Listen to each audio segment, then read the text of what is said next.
Top quality और consistent performance के लिए सिर्फ सिल्वर पंप नाम याद रखना।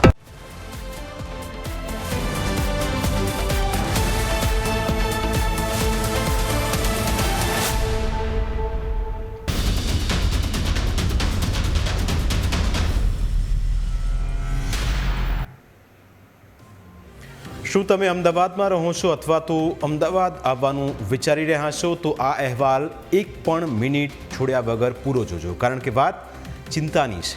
તમારી, તમારા પત્નીની, તમારા પિતાની, તમારા માતાની, તમારા દીકરાની, તમારી દીકરીની, તમારા ભાઈની અને તમારા આખા પરિવારની. કારણ કે અમદાવાદના રસ્તાઓ પર કાર લઈને યમરાજો ભટકી રહ્યા છે.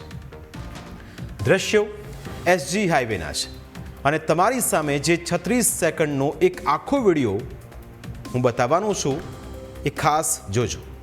હું તમારો બહુ સમય નહીં લઉં, પણ આ વિડીયો જોવો જરૂરી છે, કારણ કે વાત ચિંતાજનક છે. એસજી હાઈવે રાબેતા મુજબની વાહનોની અવરજવર હતી. સવારના 10 વાગ્યાનો સમય હતો. એક યુવક પોતાની લાલ કલરની કાર લઈને પૂરપાટ ઝડપે જઈ રહ્યો છે.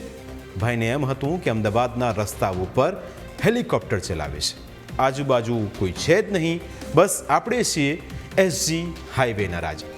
પછી શું, ચપલું દબાવ્યું અને ગાડી દોડવા લાગી.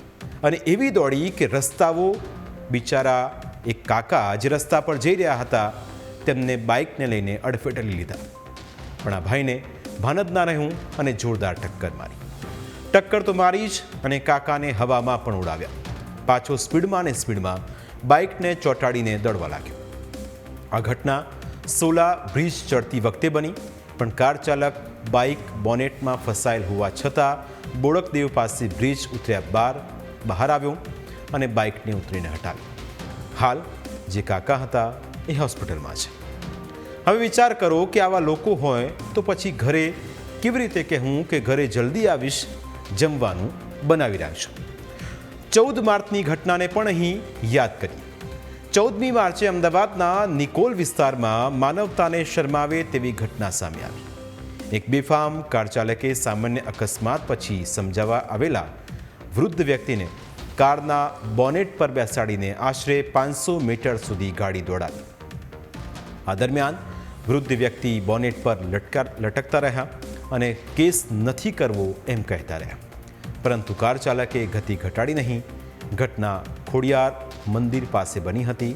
પ્રાથમિક માહિતી મુજબ કાર ચાલકે પહેલાં અકસ્માત કર્યો, ત્યારબાદ આ વૃદ્ધ વ્યક્તિ રસ્તા પરથી પસાર થતા હતા અને તેમણે કાર ચાલકને સમજાવવાનો પ્રયાસ કર્યો કે ધીમે ચલાવો, સાવધાની રાખો. આ વાતથી ગુસ્સે થયેલા કાર ચાલકે વૃદ્ધને કારના બોનેટ પર ચડાવી દીધા અને પૂરપાટ ઝડપે ગાડી દોડાવી. વિડીયોમાં સ્પષ્ટ જોવા મળે છે કે વૃદ્ધ વ્યક્તિ બોનેટ પર હાથ અને પગથી પકડીને કોઈ રીતે સંતુલન જાળવી રાખવાનો પ્રયત્ન કરી રહ્યા છે. કારની ઝડપના કારણે તેમનું શરીર હલતું રહે છે, પરંતુ કાર ચાલક અટક્યો નથી. આખરે આશરે 500 મીટર દૂર જતાં કાર અટકી અને વૃદ્ધ નીચે ઉતર્યા. આવા બેફામ ડ્રાઈવરોને સખત સજા થવી જોઈએ, નહીંતર શહેરના રસ્તા અસુરક્ષિત બની જશે.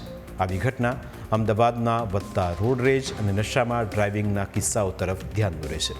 છેલ્લા કેટલાય સમયમાં આવી અનેક ઘટનાઓ ઘટી અને એના કારણે નિર્દોષ લોકોના જીવ પણ ગયા છે.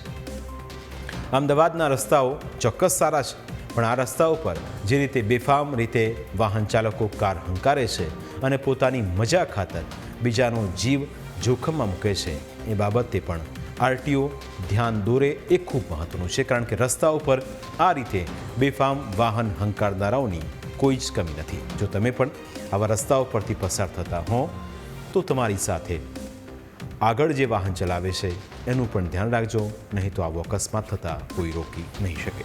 પ્રાઇમ 9માં સમય થયો છે બ્રેકનું. બ્રેક બાદ અન્ય મુદ્દા વિશે વાત.